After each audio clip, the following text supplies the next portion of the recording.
you want to sound more like a native English speaker? If the answer is yes, I've got some good news for you. Small changes can make a huge difference. Today, I'm going to share some practical tips to help you sound more natural and confident in English. They are just some things that I've learned along the way in the last 9 years of teaching English. And I see these, let's call them mistakes, being made all the time. Let's go through the list and see what they are. Number 1, use contractions. The first mistake you're making is not using contractions enough in your speech. Native speakers use contractions all the time, every single day in every single conversation.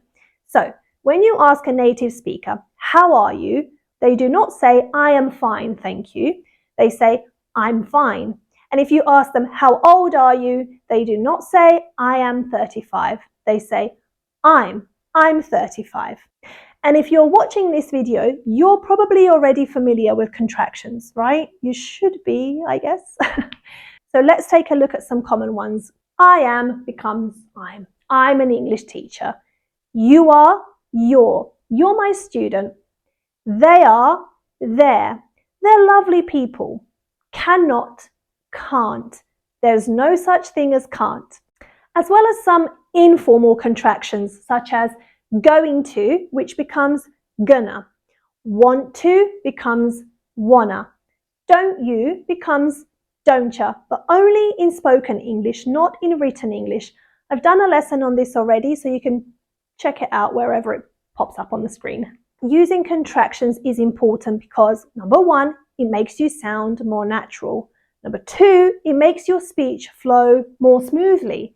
And number 3, it helps convey your message quicker. So instead of saying, "I will not," you could say, "I won't," which saves time and effort. Number 2, use phrasal verbs more. The second mistake you're making is not using phrasal verbs more often in your speech. So pick up, look for, check out. These are more common in everyday English rather than formal verbs. So instead of saying, "I will search for the items," you could say, "I'm going to look for the items."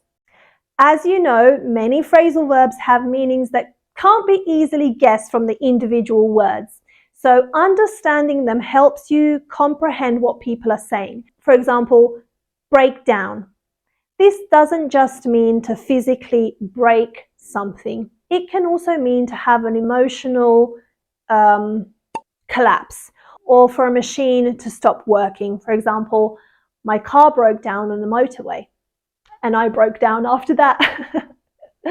Using phrasal verbs can also lead to improved listening skills. Since phrasal verbs are widely used in spoken English, knowing them will definitely help you understand native speakers better, especially in casual conversations, movies, and TV shows, and in return will make your speaking sound more natural. Number 3, you should simplify your sentences. Avoid overly complex sentence structure. Break long sentences down into shorter ones. For example, "I'm intending to visit the store to purchase some groceries."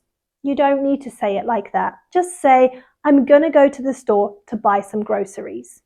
Here's another perfect example of overly complex sentence structure. Due to the fact that the weather conditions were rather adverse, the authorities made the decision to suspend all public transportation services for the duration of the storm. What? That was a story, not a sentence. Native speakers don't speak like that, okay? It's a great sentence if you're a journalist or a meteorologist, but most of us are not, okay? So let's just simplify that sentence. Because of the bad weather, the authorities decided to suspend all public transport during the storm. And that is exactly what you would expect to hear from a native speaker. A lot of my students whom I teach weekly tend to overcomplicate their sentences too, which makes them prone to making more mistakes. So I always tell my students, simplify your sentences, and once you're confident, then you can expand. Number 4, you are not using slang terms or idioms when appropriate, of course.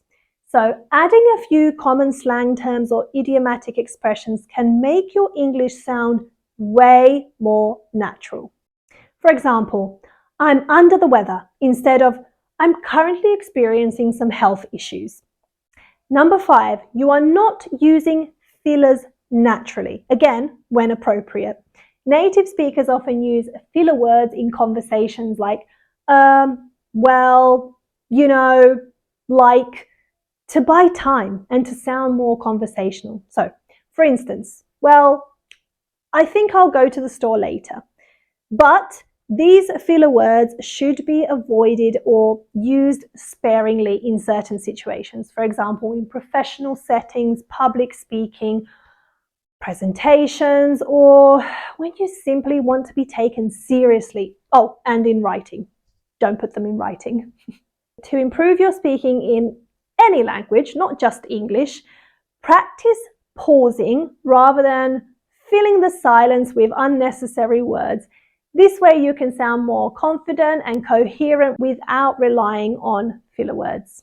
Number 6, avoid overusing formal words. When appropriate, again, try not to rely too heavily on formal vocabulary. Instead of saying, I would appreciate it if you could assist me, just say, can you help me? Or could you give me a hand? The goal of a conversation is usually to communicate clearly and effectively. So using overly complex words can make your message harder to understand. In everyday situations, simplicity often works best because it's easier for everyone to follow and engage with what you're saying. Of course, I'm not saying never use advanced vocabulary. It is appropriate in certain situations like academic discussions or professional presentations or, of course, informal writing. However, in everyday conversations, using simpler words makes you sound more approachable and relatable. Next, you need to master intonation and stress. How you say something can be just as important as what you say. Pay attention to the rhythm, the stress, the intonation in English. Native speakers often emphasize certain words in sentences to convey their message. So to master intonation and stress, practice speaking naturally by imitating how native English speakers speak. You can do this by listening to native speakers, using the shadowing techniques, or use podcasts and songs, movies. There are thousands of free resources out there. But a common rule is that content words such as nouns, main verbs, adjectives, and adverbs should be stressed, while function words such as prepositions, auxiliary verbs, pronouns, articles are not usually stressed. Recording yourself is one of the best ways to hear your own intonation and stress patterns. And I know that nobody likes the sound of their own voice, but sometimes these are just things you have to do. Listen to your recording and compare the recording to native speakers. Try to notice where you can improve your pitch, your rhythm, and your stress placement. And lastly, you're not being yourself, or maybe you overthink everything. This one is really important. Try not to overthink your English. Focus on being clear and confident, even if you make mistakes. The more you practice speaking naturally, the more fluent and comfortable you'll become. Every learner and every native speaker makes mistakes. It's inevitable and no one is perfect. So when you make a mistake, allow yourself to fix that mistake without being too harsh on yourself. By focusing on these simple tips, you'll be able to sound more natural and confident in English conversations. But don't forget one important thing, it takes time and practice. It's not going to improve overnight. If you're interested in sounding more natural, I've uploaded a few lessons on switching your English from sounding like a textbook to sounding like everyday English. Feel free to check them out. And I hope this lesson was helpful. Take care and I'll see you next time. Bye.